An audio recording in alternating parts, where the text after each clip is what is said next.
Hello everyone, thanks for joining. So today is a very monumental day in the history of the Republic of Kenya because we'll be having the Vice President of the Republic of Kenya, Mr.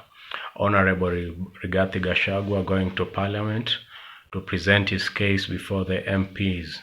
Honorable Mutuse just forwarded an impeachment motion for Rigathi Gachagua, and he had 11 charges against him. Yesterday, we had Rigathi Gachagua point out the allegations against him and shedding out his speech, or rather giving his speech regarding the various allegations that he was able to receive. Some of them include that I pointed out that the allegations were outrageous and the accusations were with no basis and sheer propaganda and just political vendetta leveled against him, meant to tarnish his name. Some of those allegations that Rigathi Gachagua received included that he had acquired property worth 5.2 billion in a span of 2 years that he has been in office, and he stated that these were extremely outrageous. He said that all the property that had been outlined there was part of an inheritance that he received from his elder brother, Mr. James Ruto Gachagua, who died in London of pancreatic cancer, and Rigathi Gachagua was next to his bedside at the time of his death on the 24th of February 2017. Among the people who were designated to manage the inheritance was Rigathi Gachagua, as well as Mwai Mathenge, who is a quantity surveyor, and Njoroge Regema. So Rigathi Gachagua pointed out that had Honorable Mutuse taken some time to do his research, he would have found out that these allegations were frivolous vendetta just meant to tarnish his name. Some of the properties that were pointed out in the allegations include the Olive Garden, the Wipingo Beach, the Langata High Rise, and Queen Gardens. So Rigathi Gachagua also went on to explain the percentages that he received, such as 5%, which is equivalent to 20 million that gotten from the sale of the Olive Gardens.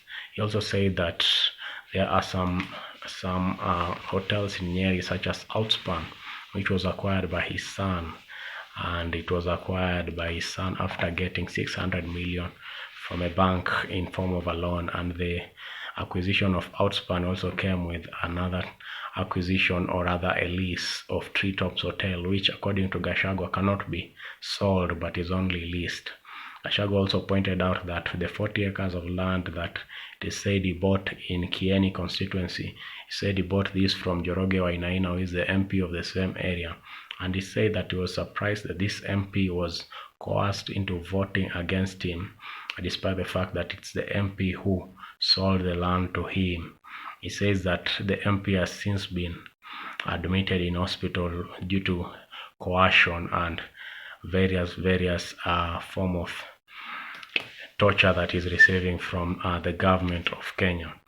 So Gachagua also pointed out that he has been accused of getting 80 acres of land in Meru, but he said this was acquired through the Solution Circle Limited, which gave him a loan, and he was able to acquire 29 acres, and it's not the 80 acres as had been previously stated in the allegations. He also said that no company owned by his children had ever done business with the government, and his work, Gachagua says that after finishing his work of fighting President Uhuru Kenyatta and ensuring that Ruto had gotten into presidency, President Ruto and his team had now seen that his work is no longer needed, and therefore it's the reason why they are ousting him from office in favor of the Professor Kithure Kindiki, who is also the Minister for Interior. This could be partly true because Gachagua worked as a PA for President Uhuru for over 5 years, and he knew the ins and outs of the former president. So this could be true. So Gachagua also pointed out something very queer in his speech, and which many people might have not noticed. Gachagua said that the children of some politicians hide their money in Dubai.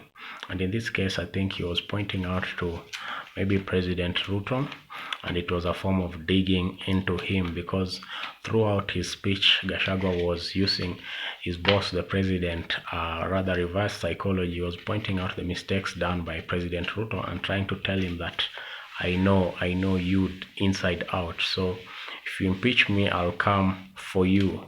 And this was also clear towards the end when he said that that pointing out and criticizing people is something that even the President Ruto himself has been doing for a while. He said that the President Ruto criticized while he was deputy president for Uhuru Kenyatta, he criticized the then police general and also the NIS boss.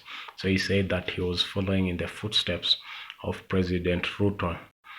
So today, Gachagua also pointed out about the KEMSA, the irregular acquisition of the Mosquito Nets at KEMSA. He said that this was greatly flawed, and his son's company was not in any part of the tender. Instead, it was done by Shubika, who were not even awarded the tender.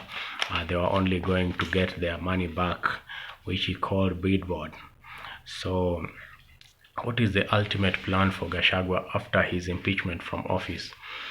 Throughout his speech yesterday, Gachagua was talking about, he pointed out that he will be going to court, even if he said that he is confident that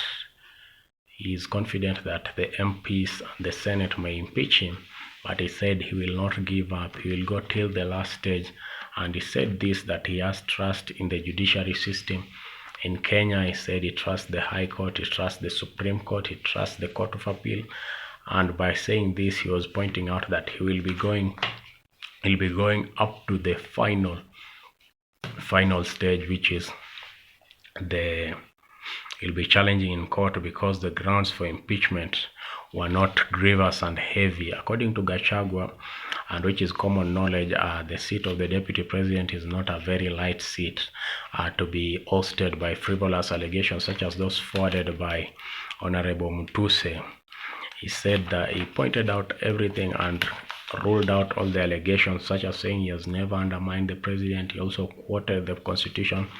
And if what Honorable Gachagua was saying is true, and the allegations against him, most of them are frivolous, and he has been able to prove that there's no evidence against him. So the likelihood of him going to court is very, very valid.